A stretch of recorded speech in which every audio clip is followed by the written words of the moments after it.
आप सभी को गणेश चौथ की हार्दिक शुभकामनाएं। ऑनलाइन क्लासेस की आज की इस कड़ी में मैं आप सभी का हार्दिक स्वागत करती हूँ।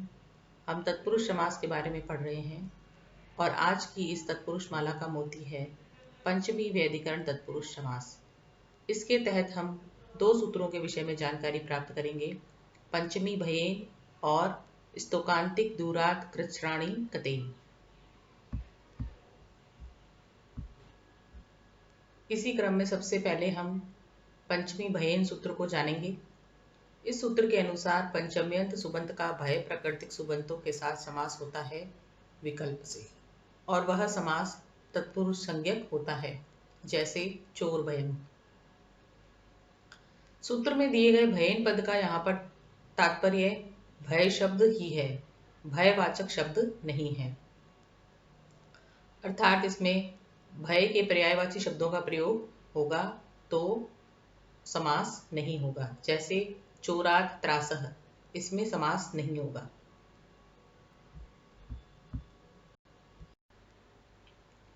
पंचमी भयेन, इस सूत्र का उदाहरण है चोर भयम। इसका लौकिक विग्रह है चोरात भयम, अर्थात चोर से भय। इसका अलौकिक विग्रह है चोर गसी भय सु। इस अलौकिक विग्रह में चोर गसी इस पंचम्यंत सुबंत का भय सु इस भय प्राकृतिक सुबंत के साथ में पंचमी भयेन सूत्र के द्वारा समास करके प्रथमा निर्दिष्टम समास उपसर्जनम सूत्र के द्वारा पंचमी विभक्ति के द्वारा निर्दिष्ट चोर गसी की उपसर्जन संज्ञा करके और उपसर्जनम पूर्वम सूत्र के द्वारा इसका पूर्व निपात करने पर चोर गसी भय सु यह रूप प्राप्त होता है। इस दशा में कृत तद्धित समासाश सूत्र के द्वारा चोर गसी भय सु की प्रातिपदिक संज्ञा करेंगे और सुपो धातु प्रातिपदिकयोः सूत्र के द्वारा इसके दोनों अवयवों गसी और सु का लोप करने पर चोर भय यह समस्त पद प्राप्त होता है। चोर भय इस समस्त पद की पर्वलिंग द्वंद्व तत्पुरुषयोः सूत्र के द्वारा नपुंसक संज्ञा करते हुए एक देश विकृतम अनन्यवत इस न्याय से इसकी पूर्व में की गई प्रातिपदिक संज्ञा को यथावत रखते हुए प्रथमा विभक्ति एक वचन की विवक्षा में स्वदशम और इत्यादि सूत्र के द्वारा सुप प्रत्यय सु का विधान करते हुए चोर भय सु यह रूप प्राप्त होता है। अतोअम, इस सूत्र से सु को अम आदेश करने पर चोर भय अम यह रूप प्राप्त होता है। अमी पूर्व सूत्र से पूर्व रूप एकादेश करने पर चोर भयम रूप सिद्ध होता है। इसी प्रकार हम दस्यु भयम, विघ्न भयम, रोग भयम, वृक भयम इत्यादि रूपों को सिद्ध कर सकते हैं।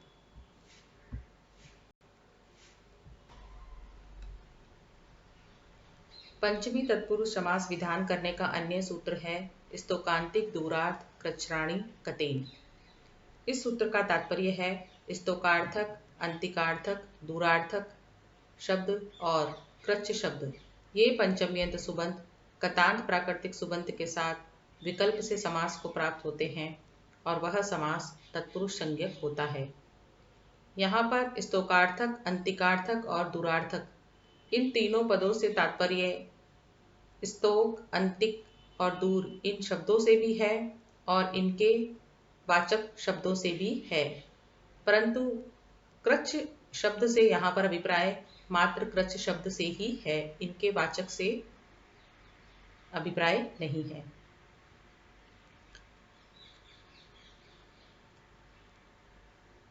पंचम्याः स्तोकादिप्य, इस सूत्र का तात्पर्य है कि स्तोक आदि से परे पंचमी विभक्ति का लुक नहीं होता है यदि उत्तर पद परे हो तो।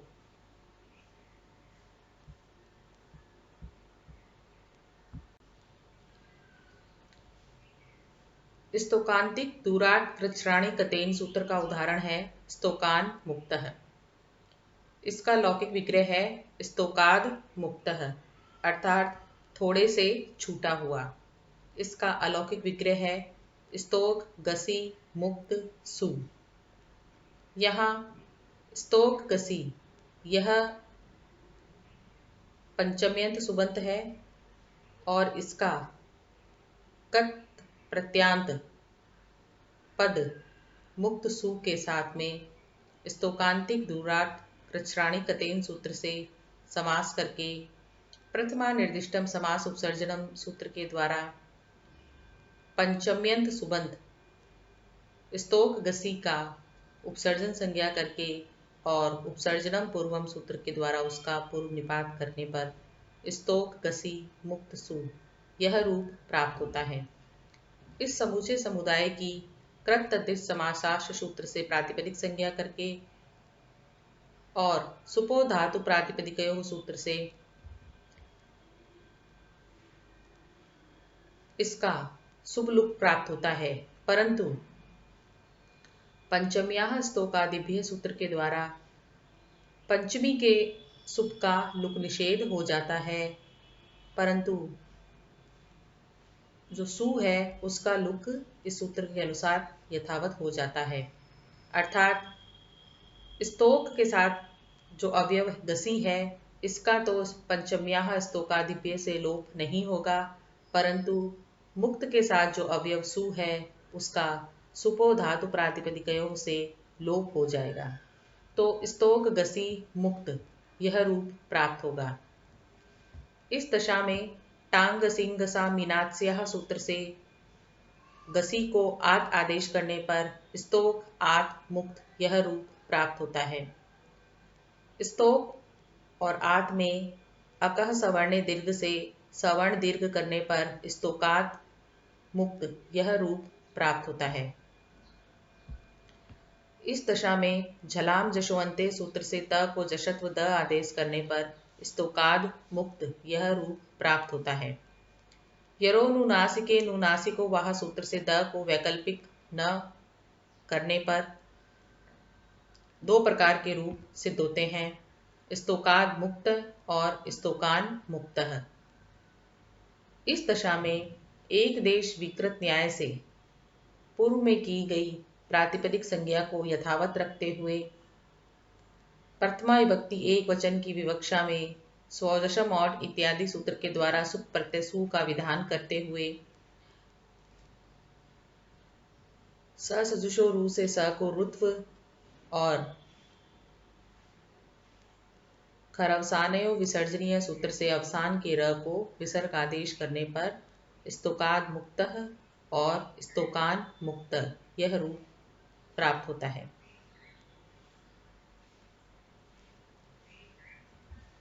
इसी प्रकार हम अन्य उदाहरणों को सिद्ध कर सकते हैं, जैसे अंतिकादागत, दूरादागत, कृच्छ्राद आगत। साथियों, आज इतना ही। अगले वीडियो में मैं आपको षष्ठी और सप्तमी तत्पुरुष समास के विषय में जानकारी दूंगी। धन्यवाद।